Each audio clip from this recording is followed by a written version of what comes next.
Assalamualaikum warahmatullahi wabarakatuh. Jadi pada mata kuliah biokimia kali ini saya akan menjelaskan tentang metabolisme karbohidrat. Nah, sebelumnya kita harus mengetahui dulu apa itu metabolisme. Jadi metabolisme itu adalah semua proses kimia yang terjadi dalam tubuh makhluk hidup. Jadi semua proses kimia, reaksi-reaksi kimia yang terjadi dalam tubuh makhluk hidup kita sebut dengan metabolisme. Dan metabolisme ini dibagi menjadi dua jenis. Ada anabolisme dan katabolisme. Nah, anabolisme adalah proses pembentukan molekul kompleks dari senyawa yang sederhana. Jadi anabolisme adalah reaksi sintesis atau pembentukan molekul yang lebih kompleks. Biasanya sifat reaksi ini bersifat endergonik, artinya membutuhkan energi. Nah, sedangkan katabolisme adalah kebalikan dari anabolisme, yaitu proses penguraian molekul kompleks menjadi senyawa yang sederhana. Proses katabolisme ini mengeluarkan energi, dinamakan dengan eksergonik. Jadi, ini adalah prinsip dasar pada metabolisme yang perlu diingat. Ada dua macam jenis reaksi metabolisme, yaitu katabolisme dan anabolisme. Anabolisme adalah reaksi pembentukan, sedangkan katabolisme adalah reaksi penguraian. Adalah proses penguraian molekul glukosa menjadi asam pirufat. Dari asam pirufat ini nanti akan masuk ke siklus Krebs dan dihasilkan suatu energi. Jadi glikolisis ini merupakan proses penguraian molekul glukosa menjadi asam pirufat yang selanjutnya akan diubah menjadi suatu energi. Jadi ini adalah glikolisis. Nah, glikolisis ini bagaimana prosesnya, tahapannya?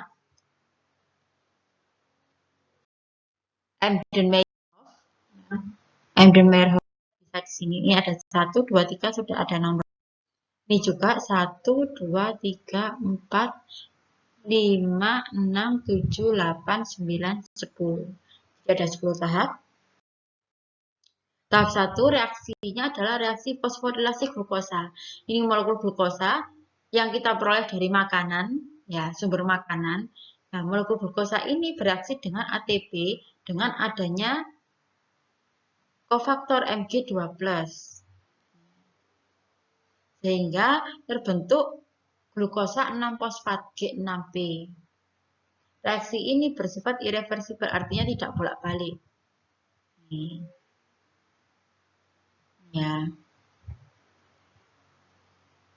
Nah, terdapat di semua jenis sel. Ini.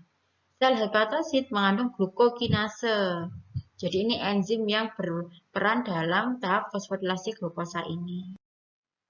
Tahap kedua, dikatalisis oleh fosfoglukoisomerase. Ini enzim yang mengkatalisis reaksi perubahan glukosa 6-fosfat menjadi fruktosa. Perlu diingat ya, yang berubah dari glukosa menjadi fruktosa. Ini tahap kedua. Masih memerlukan Mg. Tahap ketiga, tahap ini perubahan fruktosa 6-fosfat menjadi fruktosa 1,6 bisfosfat. Jadi ada penambahan molekul fosfat ada pada daerah ini. Nomor 1 ini. Nah, ini di sini tidak ada P, di sini ada penambahan 1P. Nah, ini merupakan titik regulasi glikolisis yang utama. Ini jadi titik pengaturan glikolisis itu ada di sini tahap 3 ini. Perubahan F6P menjadi F1,6BP. Mulai dari perubahan ini, reaksi selanjutnya adalah reaksi eksergonik. Jadi sebelum yang tadi awal-awal itu reaksi endergonik. Nah, tahap kelima, perubahan dihidroksiaseton fosfat, tadi DHAP, menjadi gliserol D3-fosfat oleh triosa fosfat isomerase. Kemudian tahap ke-6, G3P. G3P ini tadi mengalami reaksi memerlukan NAD plus menjadi 1,3 bifosfogliserat. Tahap ke-6 ya. Tapi ini secara mekanisme reaksinya ini. Tahap ke-8, nah, 3 fosfogliserat menjadi 2 fosfogliserat. Perubahan gugus P di sini. Asal mulanya ada di nomor 3, 1, 2, 3 menjadi nomor 2. Reaksinya berlangsung irreversibel. Selanjutnya tahap ke-9, perubahan 3 fosfogliserat menjadi fosfoenol pirufat. Jadi di sini terjadi reaksi reduksi. Reaksi dehidrasi sederhana dari 2PG menjadi PEP, fosfoenol pirufat. Dari fosfoenol pirufat, nah ini reaksi ini sangat penting, ini tahap terakhirnya. Jadi fosfoenol pirufat ini bereaksi dengan hidrogen dan ADP, nah, menjadi asam pirufat dan menghasilkan ATP. Jadi enzim yang mengkatalisis reaksi ini secara allosterolis dinonaktifkan oleh ATP, alanin, dan asetil-CoA. Dari pirufat ini nanti akan berubah menjadi asetil koenzim A.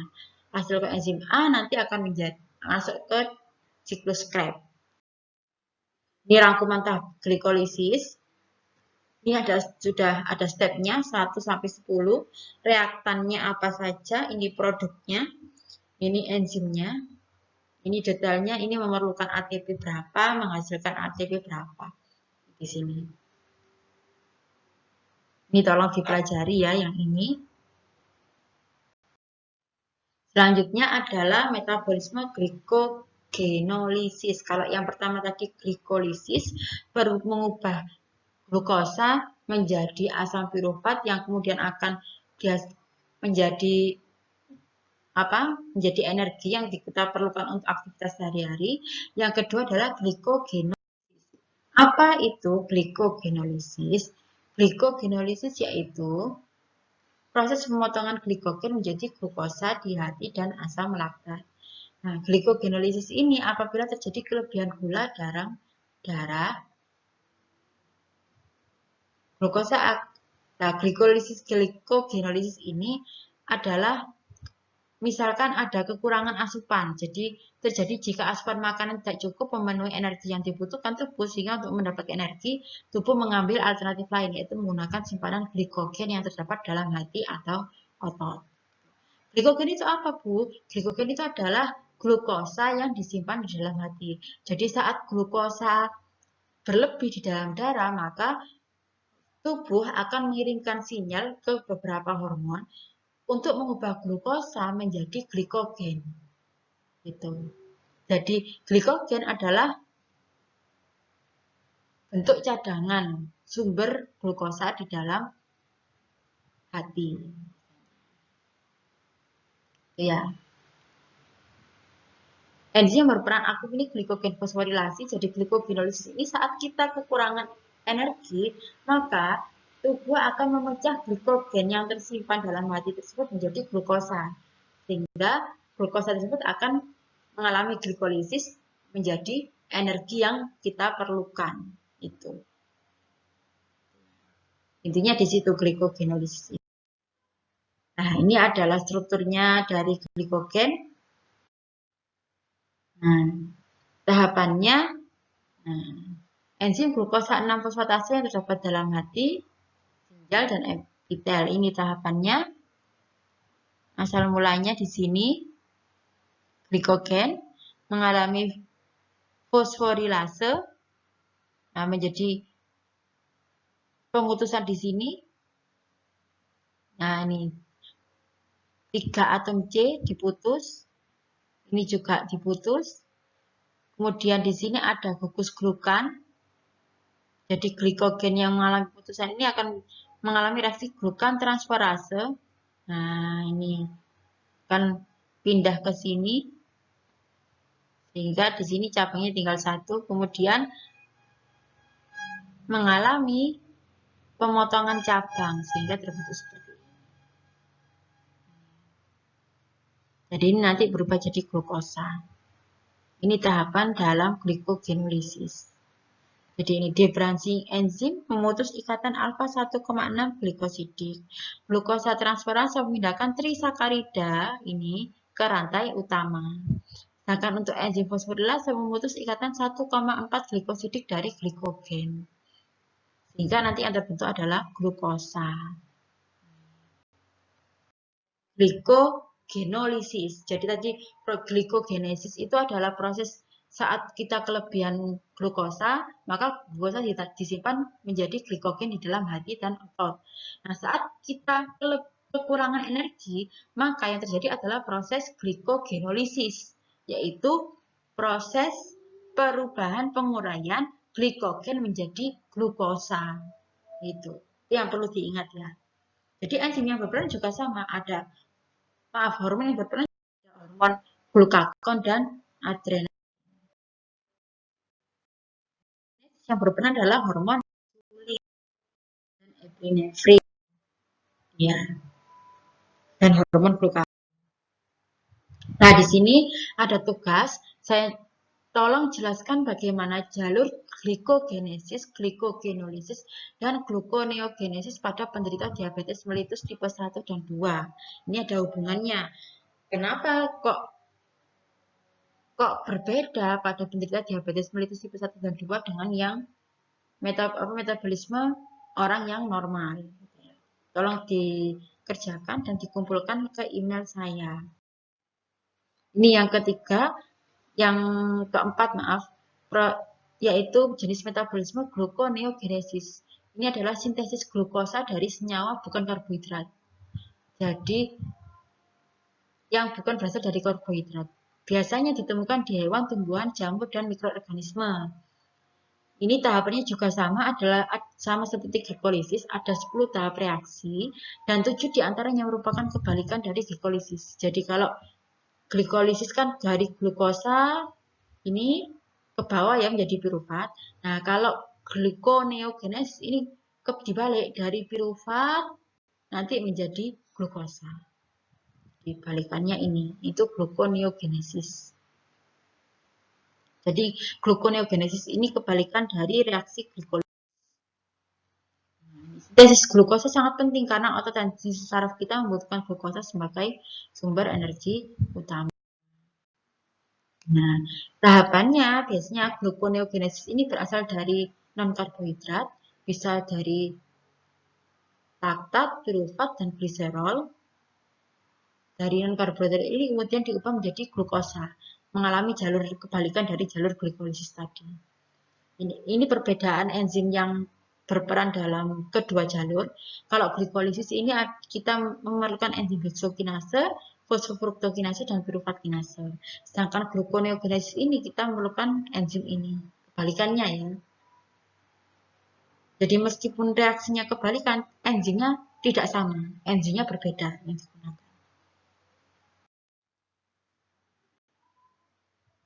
Ini jalur secara keseluruhannya. Ingat yang sama tadi aja ya. Ini pengubahan piruvat menjadi EP. Nah, ini. Jadi di sini. Jadi ini piruvat menjadi oksaloasetat. Kemudian ini untuk gluconeogenesis ini kita bacanya dari bawah, bukan dari atas. Jadi piruvat ini diubah oleh enzim piruvat karboksilase menjadi oksaloasetat. Oksaloasetat menjadi fosfoenol piruvat atau PEP. Ini terus nanti ke atas. Nah, ini menjadi F6P, kemudian sampai sini jadi glukosa. Baru setelah itu glukosa masuk ke aliran darah. Ya. Dari aliran darah nanti glukosa dibawa ke organ yang memerlukan energi. Nah, saat sampai di organ tersebut glukosa akan diuraikan menjadi energi. Ini proses, ini cabang dari glikogen ya yang ini. Jadi kalau glukosa saja itu 1,4, tidak ada cabang. Tapi kalau glikogen dia memiliki cabang di 1,6 ini. Terima kasih.